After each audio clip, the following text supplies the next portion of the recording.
In this lesson, you're going to know the difference between fill and opacity on the real example.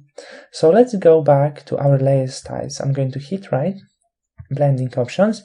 So you already know the blending options. I don't want to change anything in the blending options. But now I'm going to go to bevel emboss, and here the all fun is starting. We have few different styles of our structure of the bevel emboss, so you can choose the style. We can choose inner bevel, outer bevel.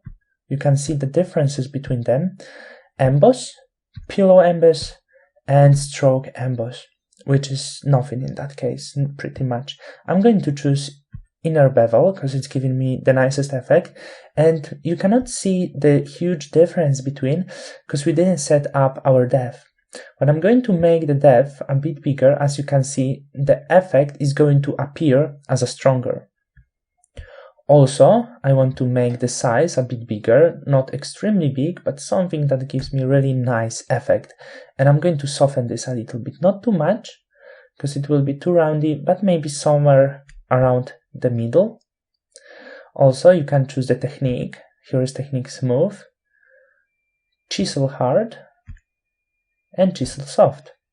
I like the smooth technique. It gives me the result I really like. Also below this, we can choose shading. So simply speaking, we can choose the angle, and also we can use global right or not use global right. I prefer to have this selected, and right now I messed up with this angle, so I'm not sure where was it, because I really like the result I had before. Okay, let's go something around here, and I'm not going to set up the soften so strong, maybe.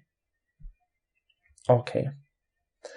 So also we can choose the gloss contour, which is pretty much the type of our contour we're going to have. As you can see, we can set this up on our own. When we're going to pull this up, down, it's going to make pretty much the stronger contrast between the contour and the lights inside. What I recommend you to just experiment on your own. However, you can choose from the ones that are already prepared over here.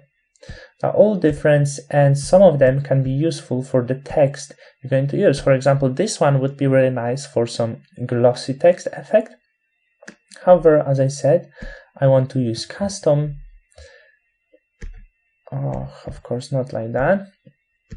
Right now, I'm going to start with linear, and I'm going to manipulate this a little bit just to bring up some contrast between contour and the lights inside. Hit OK. The other thing is we have highlight mode and shadow mode.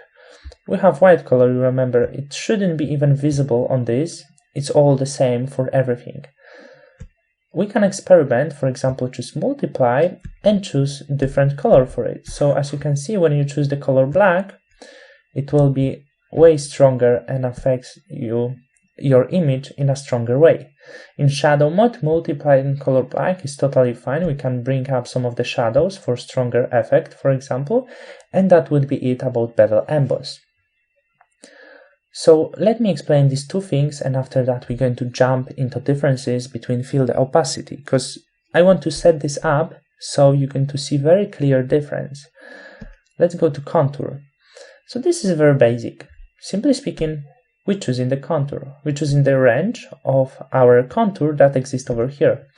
We can set up different contour once again, similar as before. We have already prepared some of them, so I don't really like the effects it's given to me, I think. So let's see how it works without and with contour. I like the one without, but let's experiment a little bit. Maybe I'm going to find something really nice. We can set this up some way. I'm going to experiment with this and set up the range of the contour. Which one do you like more? I like more the result I had before. So okay, also the texture is pretty much on what you're going to have inside. So you can choose the pattern that is already made over here. And we have few different patterns. Once again, it's not suitable for the type of the text I want to create, so I'm not going to use any pattern. But if you wish, you have also scale and you can set up the depth of your pattern. You can see the difference. For this pattern it doesn't work so well, but when we're going to change the pattern into something more creative, you're going to see the drastic difference. So I don't want this pattern as well. Let's go back to our blending options right now to explain you the difference between opacity and fill. You see, similar as over here, opacity works in the way that when we keep opacity at 100%, everything is visible. When I'm going to turn this off, it becomes invisible. So what's the difference about the fill? Because it looked the same before. You see, fill is everything that exists inside. As you know, we already were working with bevel emboss, which already made some kind of contours around the image. Even if we didn't apply these contours, they are still visible. We can apply them or not, but we have something. So fill opacity is only about the thing that is inside this, excluding these shadows and everything.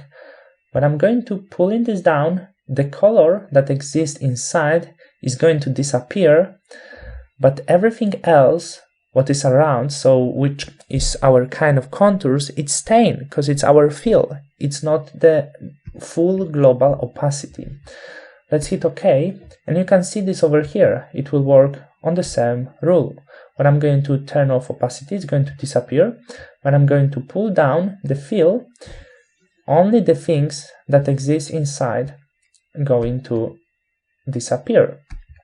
Let's open our effects, and you can see the difference. When I manipulate with contours, we still have our contours and nothing is changing. We can work with this in different ways because the contours is going to stay on as long as opacity exists, but nothing is inside.